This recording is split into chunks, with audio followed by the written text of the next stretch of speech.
What's your competitive advantage to your nightclub compared to the other ones down there?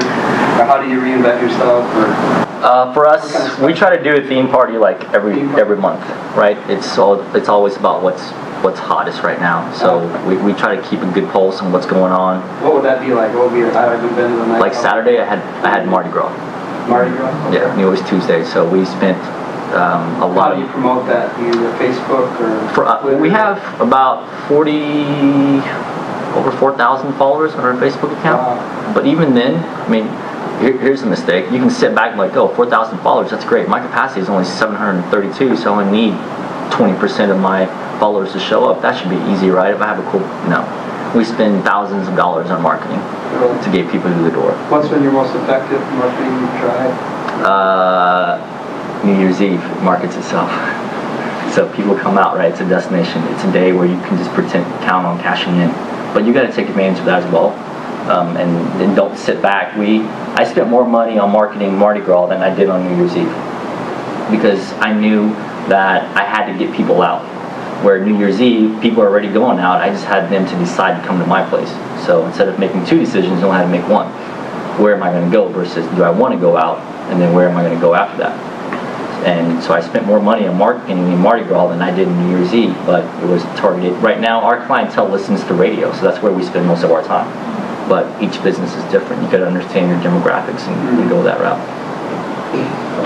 Do you see much of a bump from interest when they have events? Not necessarily, because most interest events are country-based, and our demographic now, Old Town itself benefits with all the restaurants. You can see that, but keep in mind too, Old Town's really taken a hurting ever since Waterfront. A lot of the bars and restaurants down there did well during lunch and after work drinks because all the attorneys would go out during lunch, take their clients after work, take their clients out.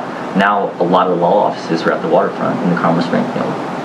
So, that's a prime example of you have no control over something. You're operating your business the exact same way.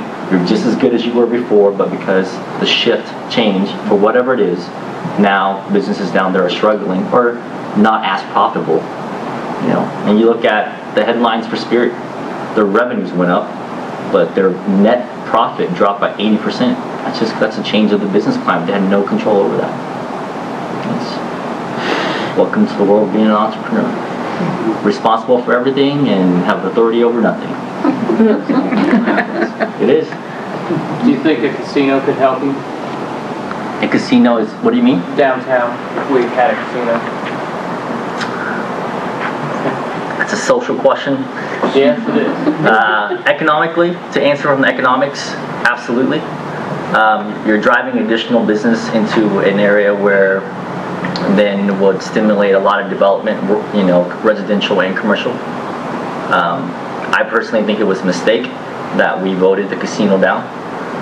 We were under the general public was under the impression that if Sedgwick County said no to the casino, no casino owner or managing company would actually open a casino close enough to Sedgwick County to bring the social issues that Sedgwick County would experience. So what did they do? They went right on the tip of our county, and now we miss out on a lot of the revenues that we would have had. We still get some, but we miss out on a lot of the revenues, and I guarantee you, if you go into the parking lot right now of the Kansas Star Casino, I'd say bell curve easily over 80% is going to have Sedgwick County on their tags. And so now we are dealing with the social costs of a casino without the benefit of the revenues that it would generate.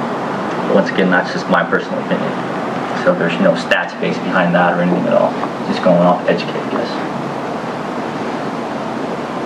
I have a question about when you guys got ready when you thought about doing the nightclub and you had to take a look at the demographics. Because we were talking about this in class the other day, and one of the students says, oh, they don't do that anymore. They don't go and look things up to see what your demographics are. When you guys did that, did you do it? Did you hire somebody to do it?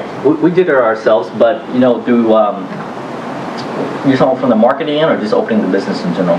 Well, to see if there was even a market for your business down there. Absolutely. So we looked at their current business. They were doing okay.